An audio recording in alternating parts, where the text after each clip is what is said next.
let me know. Then I've got a question for you, just to kind of see how you guys are doing and check in on you.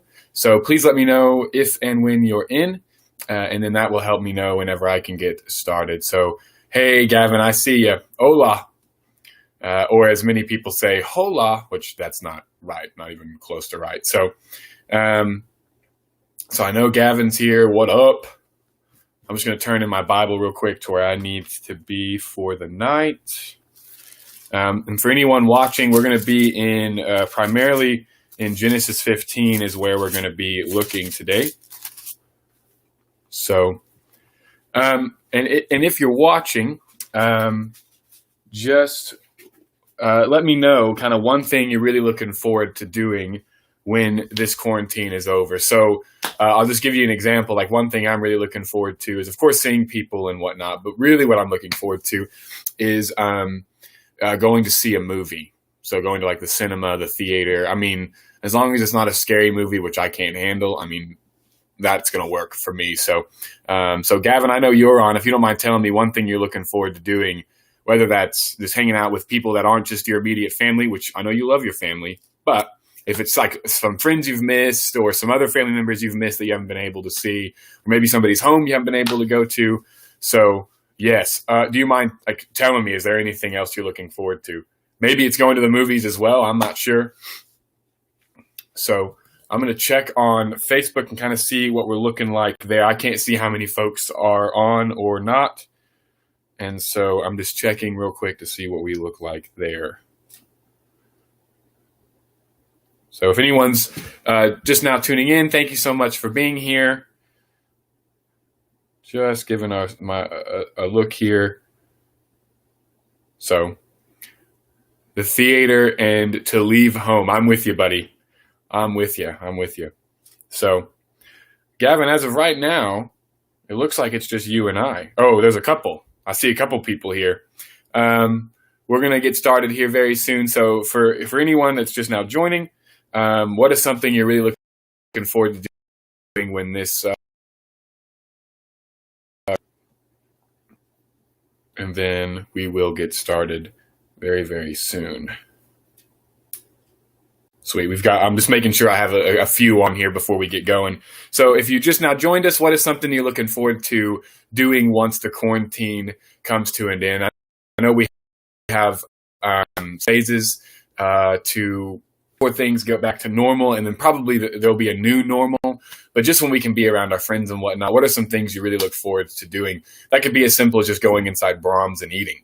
That could be as simple as being able to go walk in a park without having to worry about people, if you don't have a mask on, people getting frustrated with you for that. So, and as you guys go, I see that there's a few folks in here now. Good evening to you all. Thank you so much for being here. Really,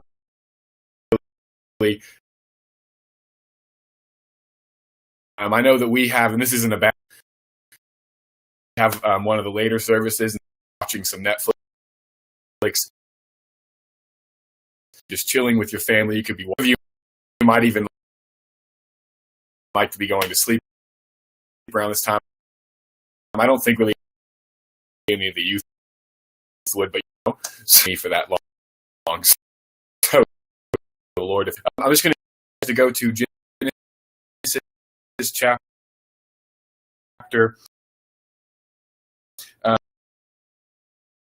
15 in our house. And so what we've really been doing doubts is it's kind of in the title, but it really doesn't. It's hard. It comes against its power at us. It's swinging. Approach doubts the same way that doubts want to come against our beliefs. If we come against it with the same amount of force, maybe we'll see that there's not a lot that they're not as those doubts. Maybe we once thought they were. Really, just looking into some ways we can doubt and whatnot. So we've looked at. I've answered some questions. It was in regards to Aston on and what's going to go, when are things going to go back to normal. I really didn't have an answer to that. I'd really be trying, and that's not to play God in that moment. So that no matter if this pandemic's happening or it's over, I know what does remain and what's always there, and that is the Lord. He never leaves us or forsakes us. He never is the same yesterday, today, and forever. I don't say those things just to say them because they're true. I believe that with all my heart, and I believe many of you listening believe that well. And so we've covered things like that. We talked about doubting Thomas. Justin and I shared similarly that about how we're probably a little too mean to Thomas when he asks, appears to Jesus before he does. He's not a Russian. And he will not believe unless I asks the nails in his hands, which would be more like right here. And then the my finger in there, I'm not going to believe. I refuse to believe unless I see that. Jesus comes to him. He gives him this opportunity. And then Thomas actually falls. Actually, way too mean sermon on that. It's actually uploaded to this Facebook page if you want to go see that. And then last week we talked about Peter, and we also talked about how we're a little mean to him. I think a little unnecessarily mean to him, specifically when he walks on. We don't give him the benefit of doubting. We don't give him the room to breathe there. To kind of give him room. He has immense faith when he steps out of the boat, which the Lord commanded him to get in with the other 11 disciples. He had the same amount of faith that the same God who told him on the boat and go across sea is the same God to tell him to get on the water. And so we see that he had immense faith, and sure, he lost it, but Jesus doesn't rebuke him or chide him or make him feel ridiculous, stupid, or he doesn't him with shame just because he got sight of the wind that was making these waves, and he grabbed it even before his head went under. Someone that I think a little too nice to sometimes, and that's part of the story you're in as you're diving into the scriptures with him. And so Abraham, well, there's a particular. I want to really look at that, and kind of possible way that story may. I do think it changes the dynamic of the story, but we'll get to that here in a second. Today, there's two questions that will get us kind of going on what we're going to do tonight, and I promise you, I'm trying my best. One of the things I'm trying to discipline myself on right now is respecting your time. So if by 8:30 still yipping and yapping, even if I'm in the middle of a point, we're going to stop, we're going to pray, we're going to move on, and we can cover it later because I want to respect your time, especially if this is the time you have with your family. So there's two questions. What do we can't see fulfillment of the promises humanity as a whole he's either given to specifically believe, even as a young person. There's things he's put on your heart that maybe actually going to allow those things to come to pass. Kind of where he wants you to go, what he wants you to do, and then more specifically who he wants you to be. And sometimes it's really hard for us to see those things, and it's almost as if it's impossible. And so what do we do? Or we can't. I think this is a primary place outcomes, and more is our sight. In regards to you and I, like I know that there are. I'm not sure here, and the answer to me, quite honestly, but sure that if different right now, where we weren't quarantined, I could be able to look you in the eyes while sermon, and I know that there's some folks on the other side of this.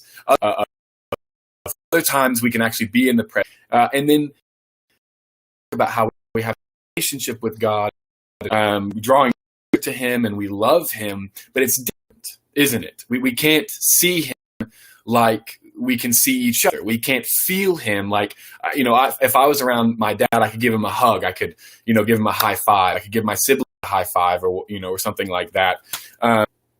But with God, we can't. We have sometimes we'll say, well, we just pray the Lord would wrap his arms around you. And unfortunately, it's not like he physically appears and wraps his arms around.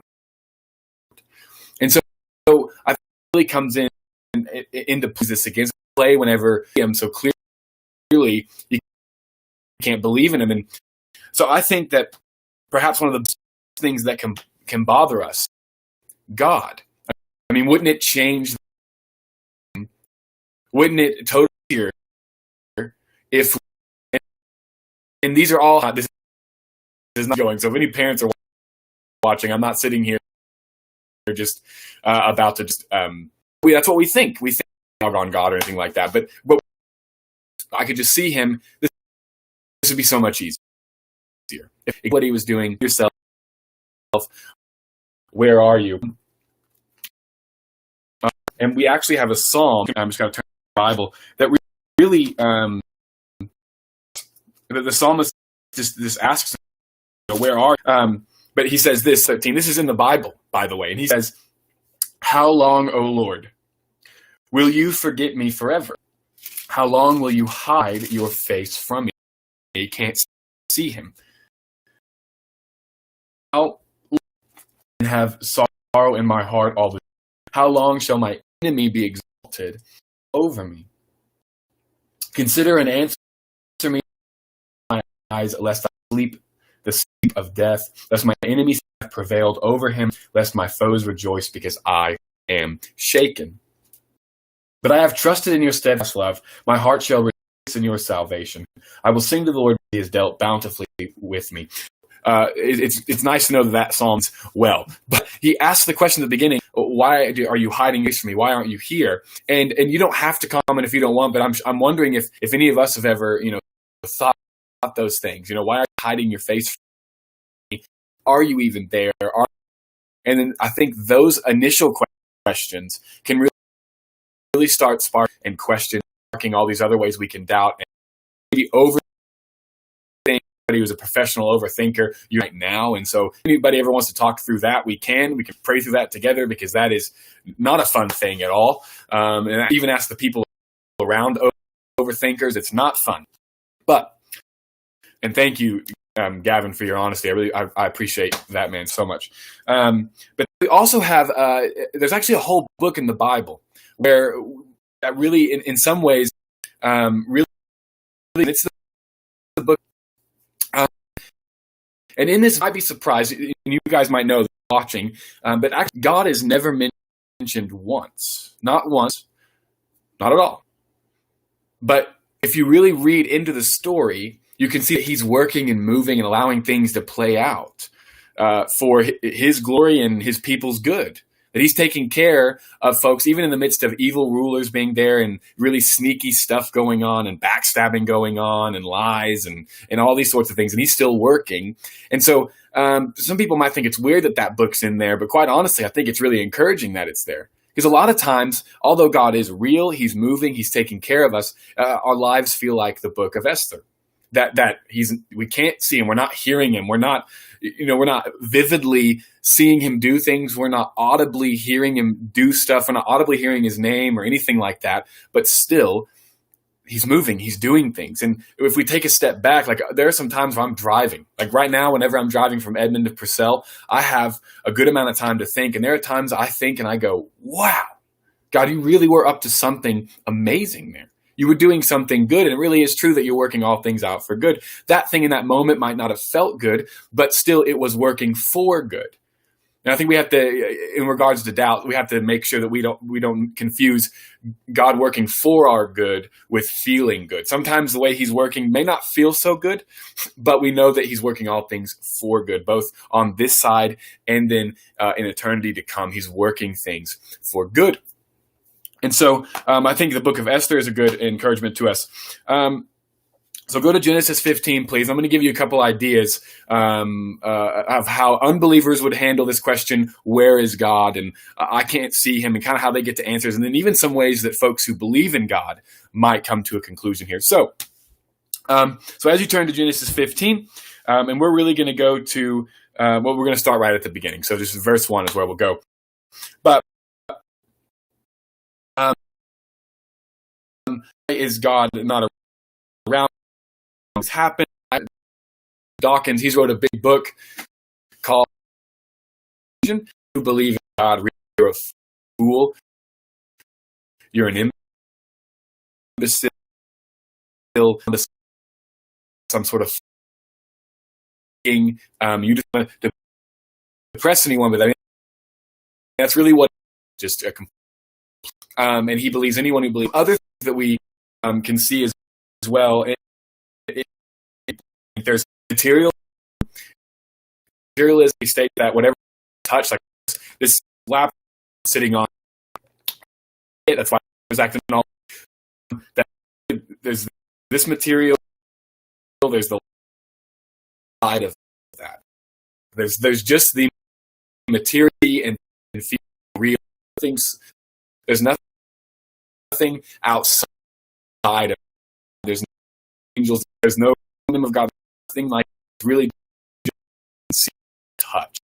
And so will flow into it is being materialistic onto it. There's another belief called naturalism. And the world around us is in a supernatural coming, they that wash, that sort of stuff. They wouldn't believe that because we see, so once what do we do? We see some ways that the people respond to the beliefs they come up with.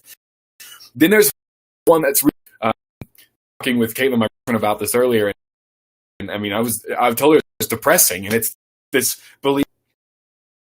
I'm a word that means nothing. These, since we can't see God, there's nothing to this life. The universe came from nothing. It's going to go into meaningless and purposeless, and all these things. And I am getting depressed just. There's really no need for law, all these sorts of things. They'll try, and I'm not trying to be mean to anyone who believe these nihilists of the things we're not ever supposed to dog on, but idea personal and be able can look at those, kind of dig in.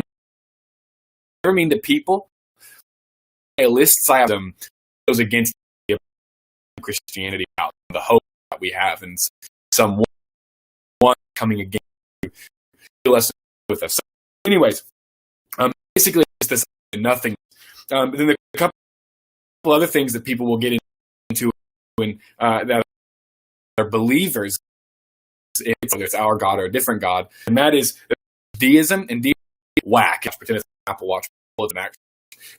So he just backed off, and he's just while people do their own thing. From like the question, why do bad things? God's not allow anything. He's just watching. It's a poor answer. We have another thing called pantheism, materialism. And pantheism is kind of the I don't know if opposite is the right word. Everything around you is God in it. Like if you God in it and it's God, you're walking on is God. The bookshelf that you're putting your books in is God. God is Him. Anything in anything He created. Believe so, all over. There's humanism, which is really real. Is whenever we can't see God, but we show exactly. Which really what happens is this might not be are the God. Human, and we get to be our own gods. And I don't want to be mean to it. Look, have certain not the try can see each other. And so but there's all this that comes and it eats us up. It's away from the beauty of trusting in the God. And I believe yet we know that yet there is important as so. In Genesis 15, I want to look at a very popular, give you what's going on. So Genesis 15, it's already called Abraham,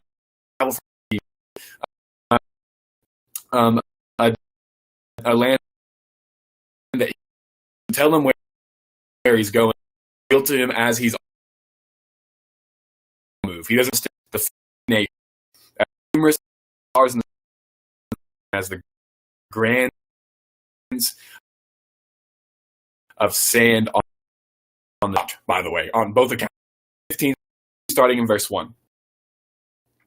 The Lord came to Abraham in a vision. Our shield, your reward will be very, very great. But Abraham said, O Lord God, and the of my house, Eliezer, and behold, you have given me no offspring, and a member of my household will be. And behold, the word of the Lord came to him. This man shall not be your heir. Your very own son shall be your heir. And he brought him outside and said, and this is the primary part we're going to look at. He brought him outside and said, okay, we're talking about sight. Look and number them if you are able to offspring. Then he said, Abram to him as righteousness. So in Sunday school stories, a lot of the time, they will, as pictured, is see Abram walking outside in the middle of the night. Okay, and once again, we do not have to say that I'm about this the way it is, but it changes the dynamic of the story. I really, and I think that actually this shows Abraham's faithfulness in even a better way than the way that we look at it. So Abraham walks out. It's nighttime, and he counts the stars. But I want us to look at a couple other verses in this same chapter. We don't have time to read every single one of them in between, but I want us to read a couple more. So we read one, all in that chronological. Here we go. Verse 12 says, as the sun was going down. Okay. 17 says, down, and when the sun had gone, some other things take place. So, quite honestly, I believe that Abraham walked outside when it, so he couldn't see the stars when he walked out there, but he knew that they were there. God, and before. And I think for many of us, we've faithfulness. We've seen how there's no explanation for something that it couldn't just be a coinky dink. It couldn't just be something that just randomly happened. It had to be else working with us and through us behind the scenes, right there, mending and molding and doing anything and everything to get our attention. And then also there's promise that he's given us that we've seen fulfilled. Maybe the fullness of the promise hasn't been fulfilled. We know he's there. We know he's working. We know he's doing something. We know he's doing something. But where it's that day where we walk out and say, beautiful. But I know it's like, I can't see what he's doing. So I think I actually just want to encourage you. I know things in life. And I don't think because you're youth that you don't have these things. I believe there are things that you have. Questions you have about God. Whether you share those or you don't. I believe you can get him with those. So today I have an action point that's quite easy. So here's the thing. Sometimes it's hard to trust that God is even there. That's what Moses does, not Moses. What Abram were in this earlier, my bad. It's Abram at this point. Well, you notice what Abram does. He says, "Oh Lord, be frightened, you childless, and the heir of my house is Eliezer of his inheritance is going to go to somebody who works for him rather than his actual family line." But he will do this because it doesn't look like it. And by the time he's given the promise, he's 7 son. I believe he's 99 to 100. Like, so he's old when this happens. And so just tell him. Sometimes it might be easier to believe that God really couldn't care about you. Well, tell him those things. One of our best means of dealing with doubt is by getting it out and about. There's a cheesy rhyme for you, but maybe it can help us remember this. Sometimes the best way to deal with our doubt is to get it out and about. Rather than keeping it in and concealed, we get it out and about. And we do that with God. We do that with one another. We really bring these things out because on our own, maybe we have the intelligence to handle them. But I guarantee you, there are even Bible scholars who need help with these things. They need help to really dig into what's going on. Because it's not always just a mental thing with doubt. It's only a heart thing. Like it just you might have about these doubts and about God as to him. But we come with respect. He knows what he's a good father. He's going to take. So maybe there's times he promised you something and you're looking there, but you can't see it. It's one of our Christian walk. It's not that our eyes have been opened. Our eyes have been opened to reality, to the way things that we see as always going to be. Not looking forward to the end of the world as we currently know it. That God has created. We're not afraid of it. We're not worried about that. But we know it should be right now. And we look forward to things coming as it should be. But right now, it looks like we know something's there. We're looking up. Can't see it. But I promise you, he's there. So I missed you guys so much. I thank you so much for tuning in. I'm going to pray for us real quick, and then I'll go. I'm sorry when it comes over, but I think last time I went like 10. So pray for us, and I'm just going to, Lord, we love you. We thank you. You're a God that's with us. We thank you that you're a God that when we draw near, you also draw near. We thank you that you constantly give us insights into new ways of living. And I pray for there are a follower of yours in areas, and whether they've been open and honest about that, or they've kind of keep their own heart and keeping them hidden inside. I pray that you happen to answer those questions that aren't just questions that kind of shoved to the side, but they're actually piercing them very much. I pray for those who think you are just, a bunch of hogs. Reach out to them. You will tell them that you will blow their heart that you are and how much you truly care for them and those around. We don't have all the answers, but we know, thank you that you are the answer. We don't have to have a single answer when we know that we don't have all to know with all our heart. Love us. So I pray you continue to lead your kids, guide them closer to you. In your name we trust. Amen. For anyone thank you so much. My name is Corbin. If there's any way you'd want to reach out to me, please do on Facebook Messenger as one of the admins on this page. And please reach out. I'd love to talk with you. So you guys have a blessed evening, and I'll see you soon. Oh, Sunday, we have church in the parking lot. Please come to that. Service times are 9:15 and 10:50.